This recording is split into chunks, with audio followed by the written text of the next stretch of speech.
Olá, sejam bem-vindos ao programa do Núcleo de Comunhão Pastoral. Uma alegria poder entrar na sua casa novamente. E hoje nós vamos bater um papo muito gostoso com dois convidados especialíssimos, amigos meus, e nós vamos falar bastante sobre paternidade. Pastor, você que está aí na sua casa, não saia, não perca o programa, porque vale a pena. Vamos falar sobre um tema muito atual. Não sai daí, já apresento eles para você.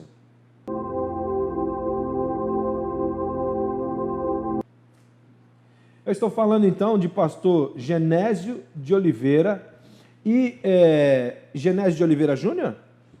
Seria isso? Sim. Genésio Dias de Oliveira. Genésio Dias de Oliveira. Dias de Oliveira Júnior. Como você pode ver, pai e filho estão aqui, dois pastores, duas gerações de pastores, e é muito legal, pastor Genésio e Juninho, ter vocês conosco no nosso programa. Obrigado por terem vindo. Nós aqui agradecemos, pastor Flávio, porque este seu público maravilhoso, esta gente querida, a quem eu saúdo nesta hora com a paz e a graça do Senhor Jesus, para você que está aí no seu lar, nos assistindo, que a bênção de Deus seja sobre você. E quero te dizer, pastor Flávio, que na verdade é uma honra, não é só alegria. Obrigado. Porque saber do seu caminhar, saber de onde Deus tem te colocado para esta Amém. hora, para este momento, alegra muito meu coração. Estou feliz de estar aqui. Muito obrigado. Que bom. Eu quero agradecer muito, né, a presença de vocês e conversar, falar para vocês, telespectadores, que o pastor Genésio, ele me abençoou muito. O pastor Genésio foi pastor da minha esposa quando ela era bem mocinha. Então ele discipulou, abençoou, cuidou e me abençoou, né? Foi pastor da nossa família ali do lado da Luciana. Pastor Genésio, um pastor muito querido. O Júnior, seu filho, está vindo aí nessa tocada ministerial. O pastor Genésio é pastor sênior da Igreja Batista Manaim, região do Tatuquara. Um grande abraço para os irmãos do Tatuquara. Igreja na Visão Celular, no modelo dos 12, né? Casado com a pastora Delir, pai de 3 filhos, inclusive um está aqui do nosso lado, Juninho Dias. Nós vamos falar do ministério, músico abençoado, né? O Júnior é casado com a pastora Caroline, é isso? Isso. Pai do Guilherme, né? Líder do Ministério de Jovens e do Ministério de Louvor da Igreja Manaim, inclusive líder da banda Cravos, que também já está convidada para uma próxima, para vir aqui trocar uma ideia com a gente. Pastor Genésio, eu queria conversar um pouquinho, nós queríamos saber um pouquinho da tua história, essa história ministerial tão linda, de tantos anos, só aqui em Curitiba, ou como é que é essa curiosidade aí que o pessoal quer saber? São tantos anos de Curitiba, eu quero que você fale quantos anos são, e Curitiba, Tatuquara, como que é isso aí? Então, pastor Flávio, nós tivemos uma chamada ministerial muito cedo, desde a minha conversão. Num domingo de manhã, numa escola dominical, me converti a Jesus. No próximo domingo já era o mensageiro da noite. Olha! E na minha primeira mensagem, que eu preguei sobre os 2 discípulos no caminho de Emaús, então se converteram. A minha mocidade, que eu cuidava na Igreja Católica, converteram todos. Na minha primeira mensagem, converteu 23 jovens. É uma história assim muito bonita. Dali começou, isto foi ainda no estado do Espírito Santo. Eu sou mineiro, né? Mas morava no estado do Espírito Santo. E dali Deus nos transportou para o estado do Paraná, nos anos 60 ainda, 68, né? E ao chegar na região oeste do Paraná, começamos ali, fundamos algumas igrejas, Igreja Batista Nacional de Foz do Iguaçu, de Santa Teresinha de Itaipu, São Miguel do Iguaçu, mesmo jovem, fundando igrejas, né? Até que mais tarde, já que eu estava vindo da prática, precisava de vir para a teoria. Pastor Batista tinha que estudar, Tem que estudar. Verdade. Então, o que aconteceu? Fui convidado a vir a Curitiba fazer seminário. E agora, pontualmente, 23 de julho, agora passado, fez 32 anos que eu estou aqui na capital. Olha que benção. Vim para estudar e acabei ficando esses 32 anos aqui. Acabou se apaixonando pela menininha Curitiba. Mas calcula, né? Hoje sou um curitibano, quero meu abraço a todos os curitibanos que estão nos assistindo, né? Deus abençoe vocês, muito bom. Obrigado por me receber, estou aqui em casa, hein? Então, assim começou a minha história, pastor, né? Chegamos aqui em Curitiba. E continuando, então, ao estar em Curitiba, nós fundamos a primeira igreja aqui, a Igreja Batista Esperança, na época lá do bairro da Cachoeira. Depois da Cachoeira, nós vimos para estruturar a Nova Canaã. A Nova Canaã. Onde você já disse um pouco lá do início da sua família. Foi ali que nós, então, tivemos o grande privilégio de ter a sua família com a gente. Obrigado.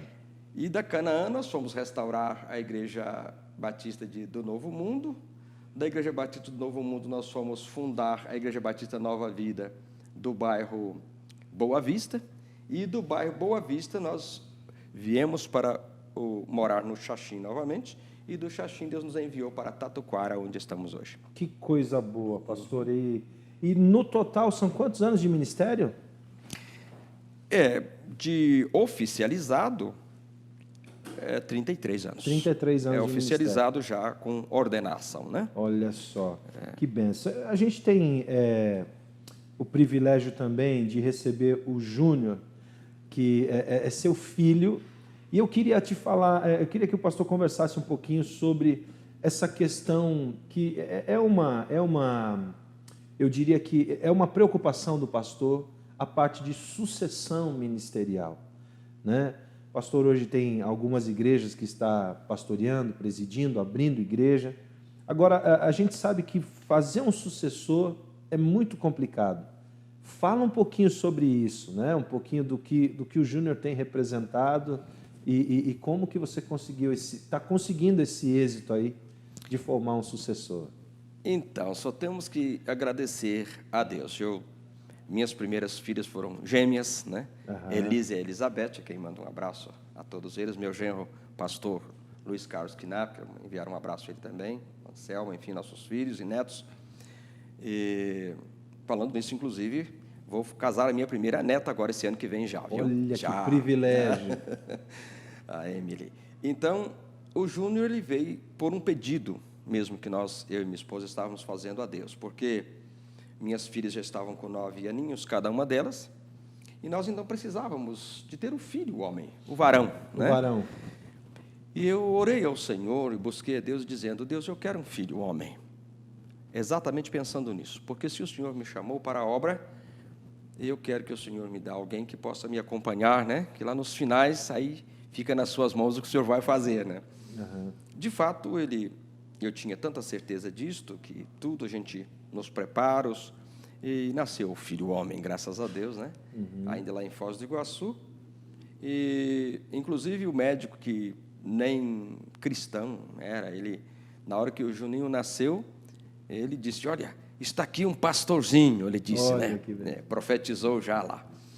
E as coisas vieram acontecendo, e o Júnior realmente passou por todos aqueles momentos de adolescência, enfim, e veio, e hoje é um pastor honrado, muito, muito querido da igreja, e o meu coração se alegra muito por ter podido chegar até esse ponto. Eu sei que, além de ser um filho na fé, um filho biológico, há pastores que às vezes se obrigam a criar alguém na igreja para assumir. Né? Um filho espiritual. Um filho espiritual. Mas, no caso, ele é tão ligado que, por ser filho biológico, ele traz todas as características. Então, tem sido muito glorioso isto. Muito bom, muito bom. Que bênção. Juninho, eu queria que você falasse um pouco do que é ser filho de pastor, porque também é um assunto muito interessante e que, às vezes, o filho de pastor, ele precisa ser o pastorzinho, ele não pode errar. Conta um pouquinho dessa coisa aí do que é ser filho de pastor. Bom, boa noite a todos. Pastor Flávio, a vida inteira eu ouvi isso. O filho do pastor, foi o filho do pastor, você não pode fazer isso, você não pode fazer aquilo. E a verdade é que a igreja, no contexto geral, a Igreja de Cristo, principalmente a brasileira, trouxe muito essa carga para os filhos de pastores. Verdade. Durante anos eu cresci no meio da minha denominação e nós tínhamos, inclusive, o congresso de filhos de pastores. E naquela época era gostoso porque nós conseguíamos compartilhar. E quando nós chegávamos para compartilhar, era a mesma choradeira, vamos dizer assim. A mesma história de todo mundo. E é triste ver, porque nessa caminhada, muitos dos filhos de pastores, eles colocam aquela frase que é a top, né? Na sua linha de vida. Eu não quero ser pastor. Por quê? Porque vê o pai sofrer, porque vê a cobrança em cima dele, que ele não mereceria, né, ter essa cobrança sobre ele. E é o que eu vivi a vida inteira. E eu sei que filhos de pastores acabam tendo isso, eu digo que até num passado recente. Hoje, graças a Deus, a igreja tem mudado um pouquinho essa concepção. A questão indivíduo tem sido muito bem trabalhada, até mesmo dentro das igrejas. É verdade. Né? A questão social, isso vem trazendo essa individualidade para cada um, que é bom isso dentro da igreja. Então, graças a Deus, isso tem mudado, mas que eu sofri. E também já falei essa frase, sabe? Não quero ser pastor, passo longe disso, mas é a chamada, Deus, Ele te chama pelo amor. É uma coisa muito interessante quando você diz isso, Júnior, porque a gente vê, eu também tenho 2 filhas, né? E a gente vê o histórico de muitos filhos de pastores que se desviaram da fé, que não quiseram ir mais para a igreja, que não quiseram mais saber da igreja, porque viam essa coisa que você colocou aí, a chamada injustiça, né? De que, poxa, você cobra demais meu pai, que dá tempo demais para você, você toma o tempo que é meu, né? Do meu pai ainda cobra ele. Não quero saber disso para mim. Isso acontece muito, né? Direto, né? Eu costumo conversar com meu pai. É o melhor pai do mundo, na minha opinião, para mim. Mas a gente conversa hoje como amigos. Só que isso não acontecia na minha adolescência, porque eu tinha o meu pastor dentro da minha casa.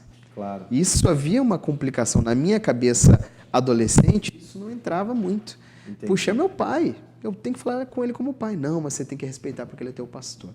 E é nesse ponto em que causam essas rupturas, né? Dentro da questão herança sacerdotal, dentro do ministério, dos pais. Quantos pais a gente vê, pastores abençoadíssimos, mas que os filhos realmente estão, muitas vezes até em drogas, enfim, perdidos. É verdade. Isso é Pastor Genésio vai falar no próximo bloco sobre sobre esse assunto, mas eu tenho aqui, pastor, gente, me perdoe eu pegar meu celular aqui, mas eu quero mostrar um dado muito importante que eu recebi do meu amigo pastor Sérgio de Castro, que vai estar também aqui no próximo programa da Igreja Templo das Águias. Grande abraço, Sérgio. Pastor Sérgio de Castro passou aqui uma informação para nós, falando de uma estatística de pastores. Na realidade é o seguinte, eu vou ler isso aqui depois do intervalo, você vai ficar curioso aí. Pastor Genésio vai voltar falando também sobre essa questão, pastor, que eu acredito que você enfrentou e que todos nós enfrentamos, né? A questão do separar o pastor do pai, né? Do ser pastor e depois ser pai, né? Às vezes em casa a gente é mais pastor do que pai. Nós vamos falar um pouquinho sobre isso no próximo bloco. Não sai daí, o papo está muito bom. Se você gostou do assunto, convide mais alguém para assistir junto com você. Daqui a pouquinho a gente volta.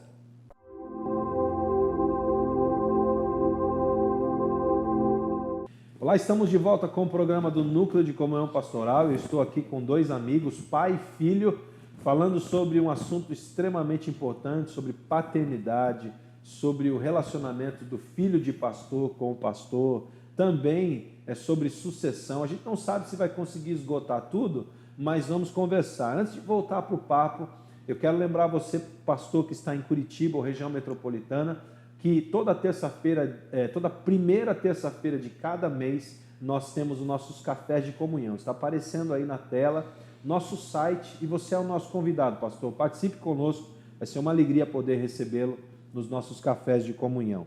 Pastor Genésio, eu terminei o bloco falando que ia ler um dado importante. Isso aqui são pesquisas americanas, o americano gosta muito de pesquisa. Mas olha que dado interessante, 97% dos pastores já foram traídos e falsamente acusados ou feridos por seus líderes de confiança. 70% dos pastores batalham contra a decepção. 7.000 igrejas fecham a cada ano. 1.500 pastores desistem a cada mês. 10% somente se aposentarão como pastores. 10%. 80% dos pastores hoje se sentem desencorajados. 94% das famílias de pastores sentem a pressão do ministério. Olha só isso. 78% dos pastores não têm amigos íntimos. Isso aí está aparecendo para você aí na tela. 90% dos pastores relatam ter trabalhado entre 55 e 75 horas por semana. Querido, olhe pelo seu pastor. Esses dados, quando eu li isso, eu me assustei, mas eu vejo por mim, né? Que muito disso aqui a gente vive. Como que é isso, pastor? Como é que é enfrentar essas pressões aí e ainda assim não desistir do ministério? Querido colega, Deus abençoe você. Eu me alegro muito no Senhor por ter tido esta chamada. E eu creio que você também que está nos assistindo também se alegra, porque o ministério tem as suas dificuldades, suas batalhas, mas tem também as suas glórias. É verdade. Por isso, o meu abraço a todos os pastores aqui da capital, enfim, do mundo todo, onde estiver nos vendo. E, pastor Flávio, a sua pergunta, ela me reporta a muita coisa. Você calcula que, é verdade, provavelmente, isso deve mexer muito, não somente com a alma, mas também com o espírito. A gente começa a lembrar de coisas bastante profundas que acontecem no ministério. Eu já passei por fases todas estas, até aqui. E estou aí. Se o Senhor permitir mais, Ele que sabe. Está nas mãos dEle, Ele é soberano, né? Mas, na verdade, esta estatística, ela nos mostra uma realidade. É uma realidade. E é no mundo todo isso, né? Porque eu tenho amigos que me contam destas coisas lá na Noruega, lá na Espanha, lá nos Estados Unidos, enfim. É algo que a gente reporta lá atrás na igreja primitiva, quando já começaram a doutrina apostólica avançando debaixo deste clima. Quer dizer, a igreja do Senhor Jesus com seus obreiros, ela nunca parou de ser perseguida. É verdade. E, na verdade, se você quer derrubar um prédio, você toca onde primeiro? Nas colunas. Né? E, lendo ontem sobre o grande exemplo Paulo, né? Quantas vezes Paulo foi apedrejado para morrer, para parar com o ministério. É verdade. O Senhor teve que sustentá-lo vivo para continuar o ministério que ele tinha. E uma das coisas que mexe muito é com a alma da gente. Porque, às vezes, um colega que você considera, ama de paixão, exatamente ele que vai ser usado por Deus. Veja bem, não é pelo diabo, não. É usado por Deus para te estruturar no ministério. É verdade. Porque não há pastor que não passe na lide do ministério por estas aflições, ou seja, por esse batismo de fogo. É verdade. E eu, nos meus batismos de fogo que já tive até aqui, aprendi muito. E quero até aqui externar a minha alegria aos colegas que às vezes pensam daqueles passados que a gente tem alguma mágoa. Pelo contrário, eu os amo profundamente, oro pelos senhores, agradecendo as vossas vidas por ter, através de algumas batalhas, me estruturado ainda muito melhor. Hoje, pela a minha idade, pelo meu tempo de vida e de ministério, eu só tenho a agradecer a Deus por tudo que se passou. Mas é uma realidade. É uma realidade. Mas eu acho que cabe aqui um comentário, pastor Pois não. que é o seguinte, que é aí que está a importância da família. É verdade. Nesse contexto. É verdade. Porque eu fico imaginando hoje, o que é o ministério pastoral? No caso, assim, eu olho para o meu pai e vejo assim, puxa, o que seria do meu pai sem mim? Não que eu seja grande coisa. Mas naquela, Isso é grande coisa, claro. mas naquela troca de ideia. É que aí verdade. tem um percentual de que pastores não têm amigos fiéis. Exatamente. E eu vejo uma verdade nisso. Amigos íntimos, né? Amigos íntimos, E um isso. percentual grande, se não me fala a memória, 80%. Imagina. E quem melhor do que um filho, quem melhor do que um familiar próximo para você compartilhar essas coisas? E eu vejo que aí que está a importância dessa sucessão no ministério, dessa unidade, né, na casa, em prol do ministério, em prol do reino. Isso é importante. É verdade. Um momentinho, pastor Flávio, a gente está aqui bem descontraído, Bem né? à Graças a vontade. Deus por isso, e muito bom, mesmo até porque o espírito aqui é sobre família, né? O meu filho falando isto, eu tenho que agradecer profundamente a minha esposa Adelir, porque nesta hora, qualquer pastor que se preze, qualquer líder, né? É verdade. Sabe da importância de uma esposa. É verdade. Se ela não tiver equilíbrio, há momentos, eu já tive fase na minha vida, que homens foram lá no pátio da igreja, com um revólver, perguntou para ela assim, o seu marido é isso mesmo que falaram? Olha só. E fez as promessas dele, ela sorriu até e disse, olha, pelo contrário, nós amamos você, nós te amamos, e a coisa desse lado, desse está vindo da própria esposa. É verdade. Né? Então, a família é a base realmente do ministério aqui na terra. Se não tiver família, é por isso que eu disse que eu admiro Paulo. É verdade. Não Eu tinha estou com o texto dele aqui para sacar aqui, ó. Tá aqui na agulha. Então, essa questão familiar que o Júnior diz aqui, eu agradeço a Deus pela vida da minha esposa e pela vida dos meus filhos, que vieram nos seus sofrimentos, mas entendendo esta trajetória toda. Né? Feliz é o homem que tem uma família bem estruturada e que tem os seus filhos. O próprio apóstolo Paulo fala sobre isso, né? Sim. Da qualidade do presbítero, que tem os seus filhos em sujeição, que é marido de uma só mulher, enfim, tudo isso. Mas esses dias, pastor, me perguntaram, pastor Flávio, como é que vai a tua igreja? Como que vai você e como que vai a sua igreja? E inspirado pelo Espírito Santo, eu falei, me dá só um segundinho, puxei um texto da palavra de Deus, olha só como é que eu estou, vou te mostrar. Puxei o texto de Paulo, que ele diz assim, olha, por honra, na palavra da verdade, no poder de Deus, pelas armas da justiça, quer ofensivas, quer defensivas, por honra ou por desonra, por infâmia ou por boa fama, como enganadores, mas sendo verdadeiros, como desconhecidos e, entretanto, bem conhecidos, como se estivéssemos morrendo e, contudo, eis que vivemos, como castigados, porém não mortos, entristecidos, mas sempre alegres, pobres, mas enriquecendo a muitos, nada tendo, mas possuindo tudo. Eu estou desse jeito, varão. Falei para ele. E aí a gente brincou. E é bem essa conversa, porque a gente passa por situações, mas o Senhor sempre nos fortalece, né? E essa palavra de vocês é muito interessante quando a gente vê uma família, né? Um pastor que passou por diversas situações e venceu, e tem vencido, e está aí trazendo como exemplo o filho, porque é muito complicado e muito difícil, né, pastor Genésio, trazer o filho dentro desse exemplo aí da vida ministerial, né? É uma batalha, porque a gente tem que zelar das emoções dele como filho e zelar das emoções como obreiro. Exatamente. Né?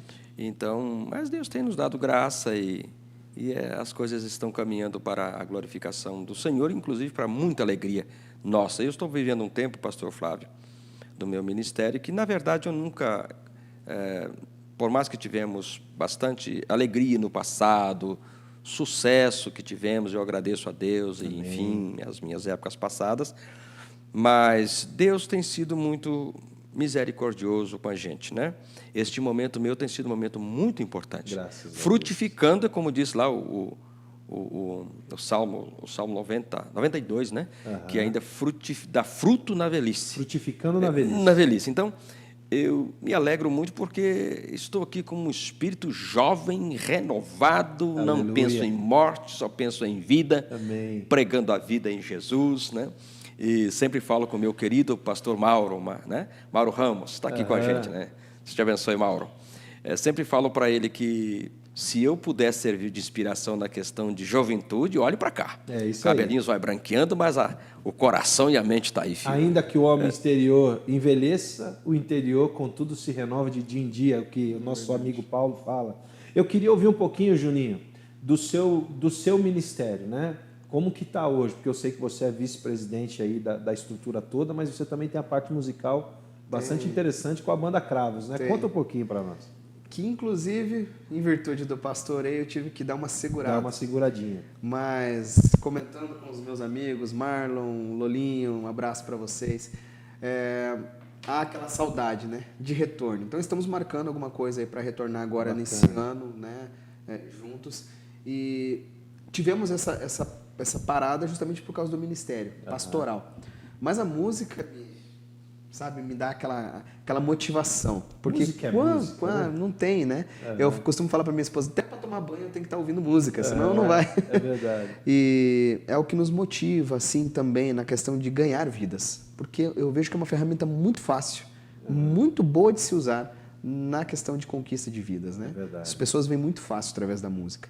E nós realmente caminhamos, né? A banda Cravos existe há 10 anos, vamos para 11 anos e estamos fazendo coisas novas aí agora para o próximo ano. Aí. E tem uma perspectiva aí de retorno aí com CD? Com Temos música nova? CD para março, né? CD novo. Aham. E já tem músicas novas, mas retorno agora para novembro.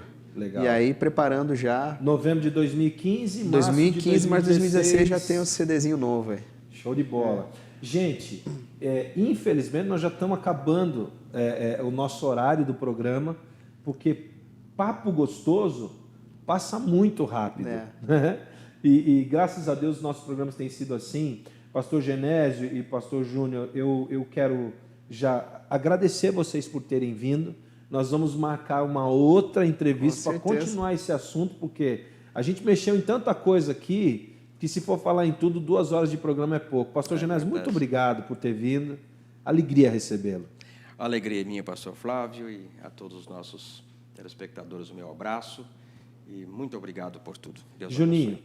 Eu agradeço, pastor, imensamente também. Uma frase eu só quero deixar. Pois não? Que um dos meus professores de seminário, o pastor Alexandre Sombrio, me deixou isso muito claro.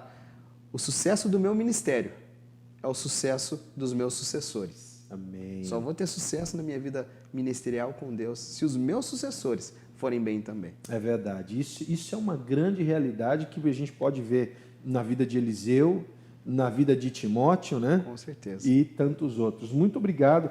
Papo muito gostoso. Quando tiver, então, aí a volta do Cravos, né? Vamos marcar para conversarmos aqui. Querido, que bom que você ficou conosco até esse horário. Um grande abraço. Eu quero convidar você para o programa da próxima semana, que está muito legal, e que a sua semana seja excelente, você tenha um tempo abençoado aí com a sua família. Deus te abençoe. Semana que vem a gente volta. Forte abraço.